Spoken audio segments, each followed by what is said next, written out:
আজকে কি রান্না করছো? ফুলকপি দিয়ে মাছের ঝোল, ফুলকপি আলুর তরকারি, ফুলকপির চাটনি। ও মা, কি রান্না করছো আজকে?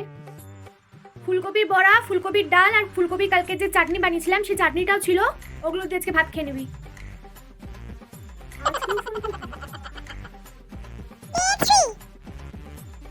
ও মা, আজকে কি রান্না করেছো? ফুলকপি নাকি? না না, আজকে মাংস করেছি। মাংসটাও ফুলকপি দিয়েই করেছি।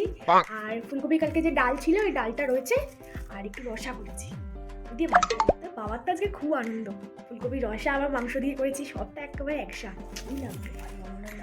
টিউশন পড়তে গিয়ে মা গো, পেটটা তো ব্যথা করছে কেন, গোল করছে কেন?